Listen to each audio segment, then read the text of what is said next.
अस्सलाम वालेकुम बच्चे, कैसे हैं सब लोग? होप सो सब ठीक होंगे। आज हम physics according to new syllabus chapter 10 के बच्चे न्यूमेरिकल प्रॉब्लम्स देखेंगे। So let's just see the first numerical. कहते हैं आप positive charge particle is projected perpendicular. Angle आपको कितना गिवन है बच्चे? 90 डिग्री। परपेंडिकुलर का मतलब होता है 90 डिग्री। जो magnetic field at a speed आपके पास गिवन है 1500 metre per second if it experience a force F. Starting में वो कहते हैं एंगल 90 डिग्री के ऊपर जो स्पीड है उसकी ये है, और सपोज करें जिसकी फोर्स की मैग्नीट्यूड है वो एफ है। एट व्हाट एंगल, अब वो एंगल आपसे पूछ रहे हैं। With the particle with the field the particle should be projected with the speed 2000 metre per second so that the same magnitude. Force change नहीं होनी चाहिए, सिर्फ और सिर्फ क्या है कि पहले आपके पास एंगल 90 डिग्री था और स्पीड आपके पास 15 मीटर पर सेकेंड थी। बाद में वो कहते हैं स्पीड 2000 मीटर पर सेकेंड है, आपने एंगल फाइंड आउट करना है। तो पहले तो हम सिंपली फार्मूला लिखते हैं फोर्स का। तो let's just see the first numerical solution देखते हैं। सबसे पहले मैंने डाटा पुट ऑन किया है कि इनिशियली आपके पास जो स्पीड थी वो 15 मीटर 100 पर मीटर सेकंड थी। आपके पास एंगल जो था वो 90 डिग्री था। बाद में उसने आपको स्पीड दे दी 2000 और एंगल वो आपसे पूछ रहा है। कंडीशन उसने कहा कि जितनी फोर्स वो पहले है बाद में भी सेम मैग्नीट्यूड ऑफ फोर्स है। तो F1 जो है पहले होगी वही फोर्स हमारे पास बाद में होगी, F1 इक्वल टू F2। हमारे पास जो फोर्स होता है ना बच्चे किसी भी चार्ज पार्टिकल के ऊपर, जो फोर्स का फार्मूला होता है वो होता है QVB sin थीटा। अब अगर मैं फर्स्ट के लिए लिख रही हूँ, इनिशियल सिचुएशन के लिए लिख रही हूँ, तो मैं F1 लिख दूंगी। चार्ज तो सेम है, मैग्नेटिक फील्ड भी सेम है, सिर्फ चेंज क्या हो रही है, स्पीड चेंज हो रही है और एंगल चेंज हो रहा है। तो मैं QV1B sin थीटा 1 लिख दूंगी। और अगर मैं बाद वाली सिचुएशन के लिए लिखूंगी तो इसको मैं F2 QV2B sin थीटा लिख दूंगी। मतलब चार्ज भी सेम रहेगा, मैग्नेटिक फील्ड भी सेम रहेगी। अब कंडीशन क्या थी, दोनों फोर्सेस सेम है तो दोनों की मैग्नीट्यूड सेम है, F1 is equal to F2 लिखते।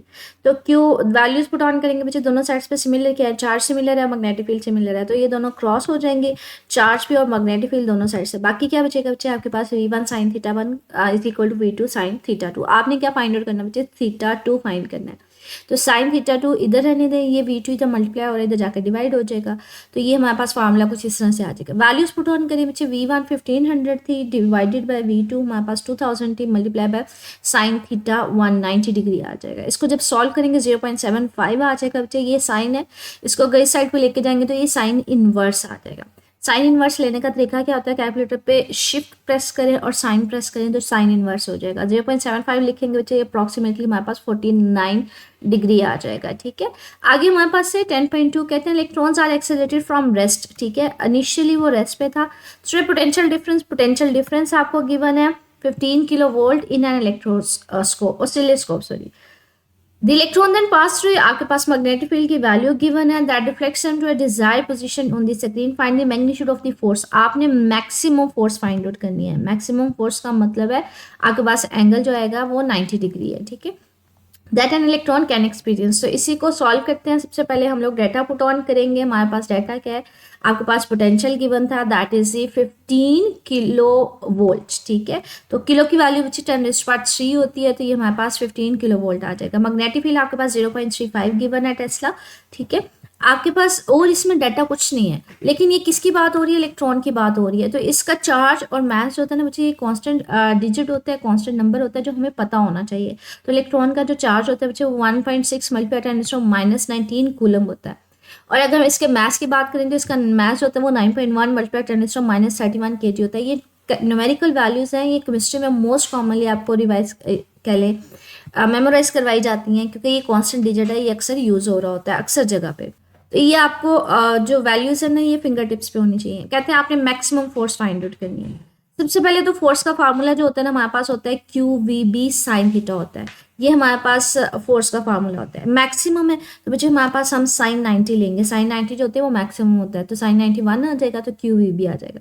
अब चार्ज का भी हमें पता है, मैग्नेटिक फील्ड भी हमें पता है, स्पीड का नहीं पता। अगर स्पीड का पता होगा तभी हम फोर्स फाइंड आउट करेंगे, लेकिन उसके लिए ना हम लोग यहाँ पे एक कंडीशन लगाएंगे कि जितना आप पार्टिकल को ऑसिलोस्कोप में जितना आप पार्टिकल को पोटेंशियल देते हैं, पोटेंशियल डिफरेंस देते हैं, उनकी काइनेटिक एनर्जी उतनी बढ़ती है। तो काइनेटिक एनर्जी जो होती है वो डिपेंड करती है कि चार्ज पार्टिकल को आप पोटेंशियल कितना दे रहे हैं। पोटेंशियल तो उसने बताया हुआ है हम कितना देंगे, 15 मल्टीप्लाई 10⁻³ वोल्ट। अब हमारे पास काइनेटिक एनर्जी का फार्मूला क्या होता है, 1/2 mv² होता है। आपके पास बच्चे हमारे पास कह लें कि हमने स्पीड फाइंड आउट करनी थी, स्पीड को इधर रहने देंगे, 2 यहाँ पे डिवाइड हो रहा है तो जाकर मल्टीप्लाई हो जाएगा, m यहाँ पे मल्टीप्लाई हो रहा है तो जाकर डिवाइड हो जाएगा, दोनों साइड अंडर रूट लेंगे तो ये हमारे पास स्पीड का फार्मूला आ जाएगा। अब यहाँ पे पुट ऑन करेंगे वैल्यूज सारी। 2 है हमारे पास, ये इलेक्ट्रॉन का चार्ज है, ये आपके पास पोटेंशियल जो गिवन था, ये इलेक्ट्रॉन का मास है।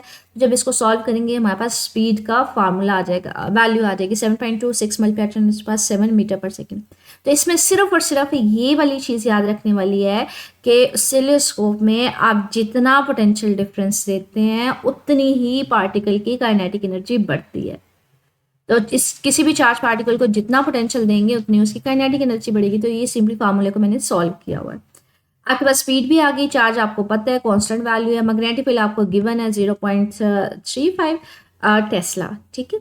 तो ये वैल्यूज पुट ऑन करें यहाँ पे बच्चे, हमारे पास चार्ज की वैल्यू पुट ऑन करेंगे, स्पीड की वैल्यू पुट ऑन करेंगे, मैग्नेटिक फील्ड की पुट करेंगे। तो इनको जब सॉल्व करेंगे तो ये आंसर आ जाएगा 4.1 मल्टीप्लाई 10⁻12 न्यूटन। अच्छा एक बात याद रखिएगा, जब वो मैक्सिमम की बात करेगा ना, मैक्सिमम की बात करेगा इसका मतलब है साइन थीटा की वैल्यू 1 है और वो 90 डिग्री के ऊपर होती है, साइन 90 हमेशा 1 होता है। तो आपने जब भी मैक्सिमम की बात है वहां पे आपने सिर्फ और सिर्फ QVB लेना है, ठीक है। तो ये आपके पास आंसर आ जाएगा सेकंड वाले न्यूमेरिकल का। थर्ड वाला देखते हैं, कहते हैं square loop of coil 15 centimetre each, ठीक है। स्क्वायर लूप है हमारे पास कॉइल की, उसकी जो एक साइड की जो हमारे पास लेंथ है वो 15 सेंटीमीटर है, consist of 60 turns. Number of turns कितनी है? 60।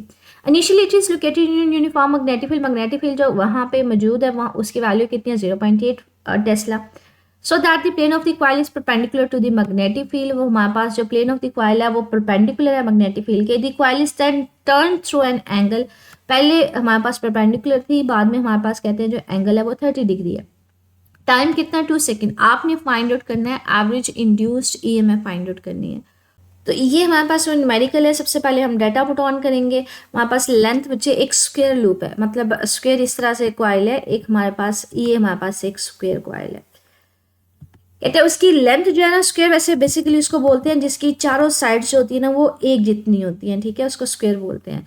तो हमारे पास कहते हैं इसकी एक साइड की जो लेंथ है वो कितनी है? 15 सेंटीमीटर है। बच्चे सेंटी की वैल्यू 10⁻² होती है ना, मतलब 100 के साथ इसको डिवाइड कर देंगे तो ये आ जाएगा 0.15 मीटर आ जाएगा। नंबर ऑफ टर्न्स कितनी दी है? 60। आपके पास मैग्नेटिक फील्ड कितनी गिवन है? आपके पास मैग्नेटिक फील्ड 0.8 टेस्ला है। स्टार्टिंग में वो कहता है परपेंडिकुलर पड़ी हुई है कॉइल। परपेंडिकुलर कॉइल पता है किस तरह से पड़ी हुई है? फॉर एग्जांपल ये मेरे पास मैग्नेटिक फील्ड लाइंस है, हॉरिजॉन्टल। अगर मैं बात करूँ कि हमारे पास परपेंडिकुलर कॉइल पड़ी है तो मतलब ये इस तरह से वर्टिकल में पड़ी हुई है। आपके पास कॉइल मैग्नेटिक फील्ड हॉरिजॉन्टल थी, कॉइल्स मेरे पास किस तरह से है? परपेंडिकुलर है। लेकिन ये जो इसका एरिया वेक्टर होगा ना बच्चे वो मेरे पास उसी डायरेक्शन में होगा। हमेशा कोई भी सरफेस हो ना, उसका एरिया जो निकालते हैं बच्चे वो हमेशा आउटवर्ड नॉर्मल है। अगर ये हॉरिजॉन्टल पड़ी है तो अपवर्ड होगा, अगर वर्टिकल पड़ी है तो वो हमारे पास आउटवर्ड होगा। तो एरिया हमेशा आउटवर्ड होता है। तो अगर मेरे पास बच्चे ये हॉरिजॉन्टल वर्टिकल पड़ी थी, परपेंडिकुलर पड़ी थी मैग्नेटिक फील्ड लाइंस के, तो इसका एरिया हमेशा क्या आएगा? आउटवर्ड आएगा। और जिस डायरेक्शन में आपको नजर आ रहा है मैग्नेटिक फील्ड लाइन से उसी डायरेक्शन में फिर उसका एरिया वेक्टर है। तो दोनों के दरमियान एंगल क्या है? 0। तो सरफेस परपेंडिकुलर पड़ी है लेकिन सरफेस का जो एरिया और मैग्नेटिक फील्ड के दरमियान एंगल है वो 0 है, दोनों एक ही डायरेक्शन में। तो इसलिए θ1 इनिशियली कितना था? 0। बाद में कितना एंगल वो चेंज हो गया? वो 30 डिग्री चेंज हो गया। टाइम आपके पास गिवन है 2 सेकेंड। आपने इंड्यूस्ड EMF का फार्मूला लगाना है। तो इंड्यूस्ड EMF का फार्मूला क्या होता है? ΔΦ डिवाइडेड बाय ΔT। अच्छा यहाँ पे चेंज इन फ्लक्स है, लेकिन आप पहले ये देखें चेंज इन फ्लक्स तो हो जाएगा ना। पहले पीछे हमारे पास 0 डिग्री एंगल था, बाद में हमारे पास 30 डिग्री एंगल है। फ्लक्स का फार्मूला पता है क्या होता है? फ्लक्स का फार्मूला होता है BA cos θ होता है, ठीक है। तो हमारे पास अगर B मैग्नेटिक फील्ड, एरिया और cos θ, ये इसका फार्मूला होता है बेसिकली। अब हमारे पास अगर थीटा चेंज हो रहा है तो हमारे पास इसका मतलब है फ्लक्स भी क्या हो जाएगा? चेंज हो जाएगा। तो वो कैसे फ्लक्स हम लिखेंगे? θ2 माइनस θ1। पहले हम यहाँ पे θ2 ले लेंगे और फिर बाद में θ1। तो मतलब फाइव की जगह हम φ2 माइनस φ1 चेंज आ जाएगा। तो वैल्यूज पुट ऑन करें बच्चे, वो देखें φ2 की जगह हमने BA cos θ2 लिख दिया है, φ1 की जगह BA cos θ1 लिख दिया है। सब कुछ सेम है, सिर्फ और सिर्फ क्या चेंज हो रहा है? एंगल चेंज हो रहा है, ठीक है। तो वैल्यूज पुट ऑन कर देंगे। हमारे पास n है, B दोनों में सेम है, A भी दोनों में सेम है, तो दोनों को कांस्टेंट ले लिया, B बाय निकाल लिया, A भी बाय निकाल लिया, डिवाइडेड बाय ΔT। अब ये देखिए हमारे पास एरिया है बच्चे, हमारे पास एरिया का फार्मूला नहीं गिवन, लेकिन उसने कंडीशन क्या दी थी कि हमारे पास जो कॉइल है वो कौन सी है? स्क्वायर है।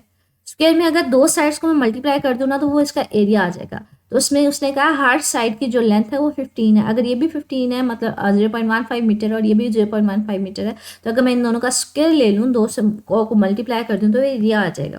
तो एरिया का मतलब क्या? आप लेंथ का क्या लेंगे? दो साइड्स का मल्टीप्लाई करेंगे या उसका स्क्वायर ले लेंगे। तो बाकी उसी तरह से फार्मूले में वैल्यूज पुट ऑन कर देंगे, नंबर ऑफ टर्न्स की जगह 60 आ जाएगा, बी की जगह 0.8 आ जाएगा और एल की जगह 0.15 का स्क्वायर और सिमिलरली कॉस थीटा की जगह कॉस 30 माइनस कॉस 0। इन सबको सॉल्व करेंगे तो हमारे पास बच्चे जो आंसर आएगा 0.072 वोल्ट आ जाएगा। नेक्स्ट न्यूमेरिकल पे चलते हैं 10.4 पे। कहते हैं metallic rod is moving through uniform magnetic field of 0.2 tesla. Starting में मैग्नेटिक फील्ड उसकी हमारे पास कितनी है 0.2 tesla. The EMF induce is found to be 0.8 volt. जो ईएमएफ इंड्यूस होती है वो 0.8 आती है। It is required to induce an EMF. अब वो कहते हैं जो बाद में हमें ईएमएफ चाहिए वो 2.4 है, तो उसके लिए आपको मैग्नेटिक फील्ड कितनी चाहिए। बाकी सारी चीज़ें सेम है, सिर्फ और सिर्फ वो मैग्नेटिक फील्ड और ईएमएफ में रिलेशन देख रहा है कि स्टार्टिंग में अगर मुझे 0.2 थी मैग्नेटिक फील्ड, तो जो मेरे पास ईएमएफ प्रोड्यूस हो रही थी वो 0.8 है। लेकिन अगर मुझे 2.4 चाहिए तो कितनी मैग्नेटिक फील्ड चाहिए होगी। तो इसके लिए सबसे पहले तो हम लोग डाटा पुट ऑन करते हैं। तो स्टार्टिंग में हमारे पास फॉर एग्जाम्पल मैग्नेटिक फील्ड कितनी थी 0.2 टेस्ला। आपने उससे ईएमएफ कितनी प्रोड्यूस करवाई 0.8 वोल्ट प्रोड्यूस करवाई। बाद में कहते हैं हमने ईएमएफ कितनी चाहिए 2.4 चाहिए, तो इसके लिए कितनी मैग्नेटिक फील्ड चाहिए होगी। सबसे पहले तो ईएमएफ का फार्मूला लिखते हैं। ईएमएफ का फार्मूला जो होता है ना इंड्यूस्ड ईएमएफ का, मोशनल ईएमएफ के फॉर्म में कि जब कोई कंडक्टर मूव करता है तो उसमें होता है VBL sin थीटा। आपके पास इसको 1 और 2 मतलब इनिशियल और सेकंड बाद वाली सिचुएशन के लिए अगर लिखेंगे तो 1 1 लिखते हैं। ईएमएफ 1 वेलोसिटी चेंज नहीं हो रही, स्पीड चेंज नहीं हो रही, मैग्नेटिक फील्ड चेंज हो रही है। B1 लिख देंगे L sin थीटा, बाकी चीज़ें सेम रहेंगी।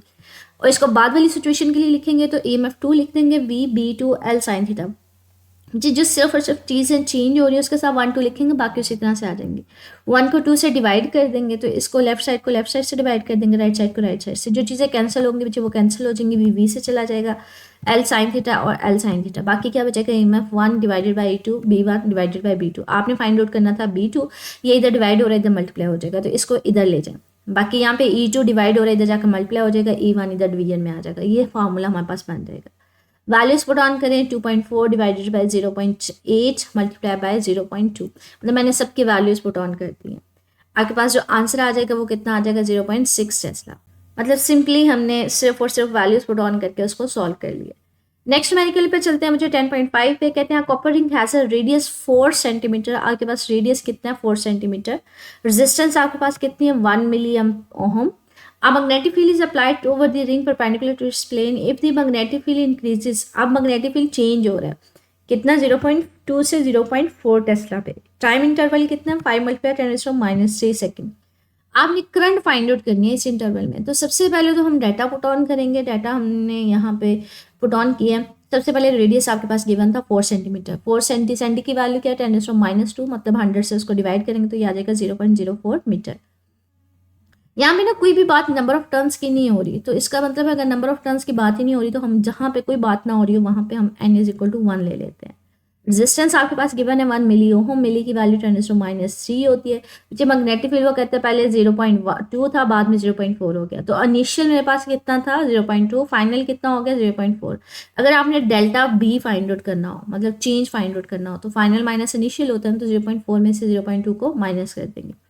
आपके पास टाइम इंटरवल गिवन था 5 × 10⁻³ सेकेंड। तो ये सारा कुछ आपके पास गिवन था। आपने क्या फाइंड आउट करनी है करंट फाइंड आउट करनी है। बच्चे जो करंट का फार्मूला होता है ना वो करंट का फार्मूला होता है EMF डिवाइडेड बाय R, मतलब V/R होता है ना। तो V बैटरी का जो पोटेंशियल होता है ना उसको EMF से लिखते हैं डिवाइडेड बाय R। तो पहले हमारे पास फाइंड आउट क्या करना है, हमें EMF फाइंड आउट करना है। R तो हमें पता है। EMF के लिए हम लोग ना फैराडेज लॉ का फार्मूला लगाएंगे N∆φ डिवाइडेड बाय ∆T। अब ∆φ क्या है हमारे पास चेंज इन फ्लक्स है।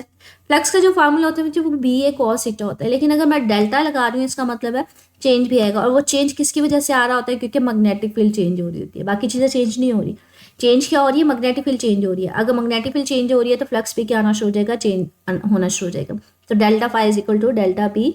बच्चे जो फाई का फार्मूला होता है ना सिंपल, फाई का फार्मूला होता है BA cos थीटा होता है, ठीक है। तो ये सिंपल इसका फार्मूला है। लेकिन अगर मेरे पास मैग्नेटिक फील्ड में चेंज आ रहा है, मतलब अगर मेरे पास ∆B है मैग्नेटिक फील्ड चेंज हो रही है, तो इसका मतलब है फाई भी चेंज हो जाएगा। तो ∆φ हमारे पास किसके इक्वल आ जाएगा ∆BA cos थीटा के। ∆B उसी तरह से बच्चे एरिया तो नहीं गिवन आपके पास, हाँ एरिया में के केस में आपके पास रेडियस गिवन है, तो एरिया के लिए हम लोग क्या ले लेंगे πr² ले लेंगे, ठीक है। क्योंकि रिंग के केस में एरिया का फार्मूला πr² होता है, cos 0 आ जाएगा, ठीक है।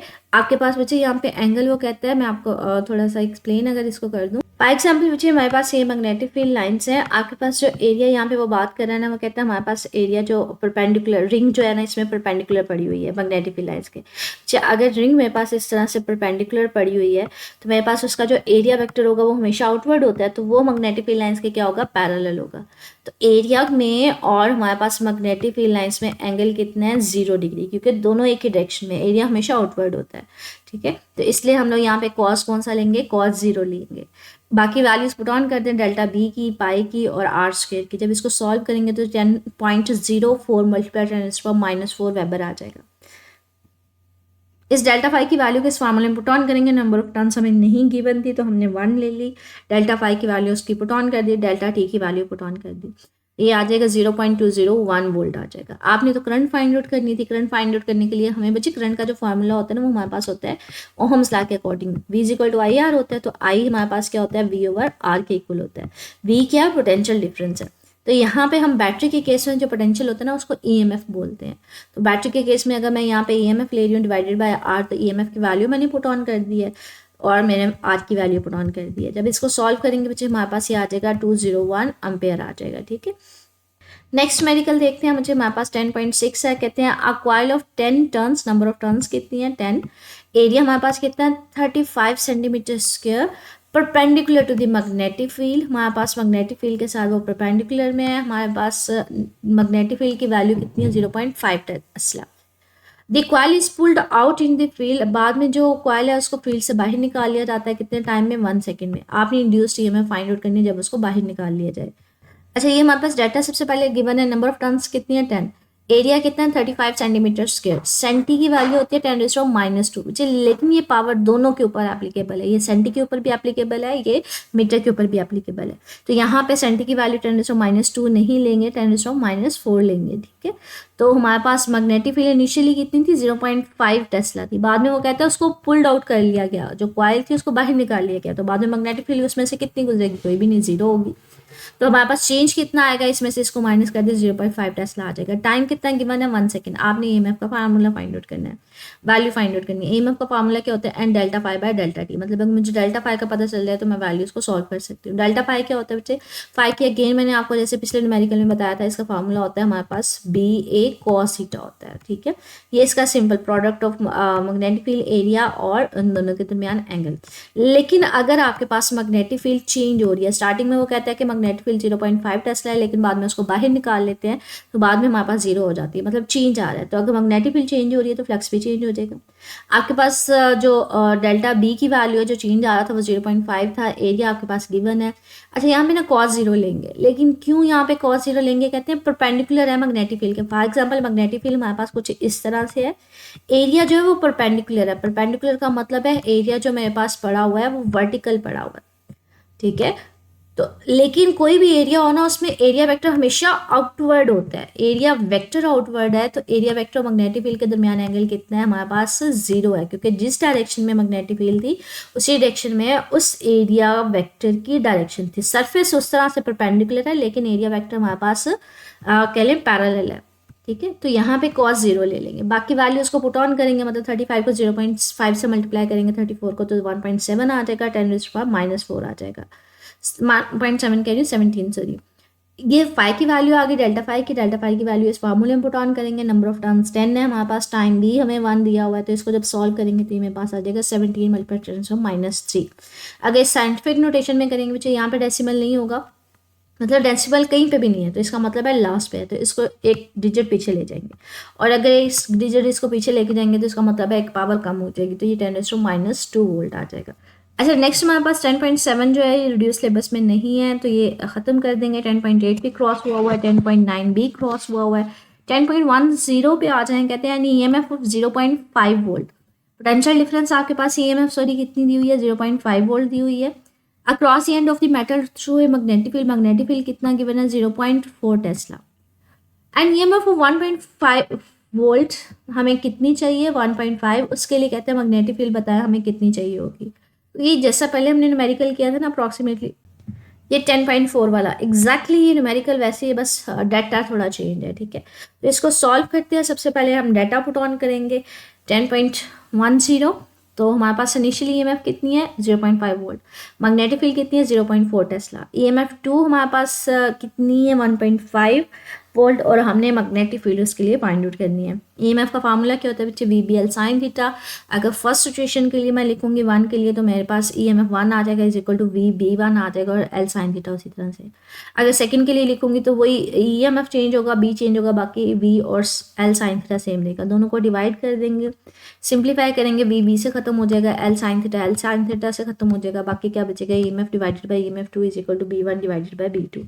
आपने बी 2 फाइंड आउट करना है, इसको इधर ले जाएं, बाकी इन दोनों को उधर ले जाएं। ईएमएफ 2 यहाँ पे डिवाइड हो रहा है, इधर मल्टीप्लाई हो जाएगा, और ये यहाँ पे आकर डिवाइड हो जाएगा। वैल्यूज पुट ऑन करें बच्चे, हमारे पास 1.5 डिवाइडेड बाई 0.5 0.4 1.2 टेस्ला आ जाएगा। मतलब इसको सॉल्व करेंगे कैलकुलेटर के जी तो 1.2 टेस्ला आ जाएगा।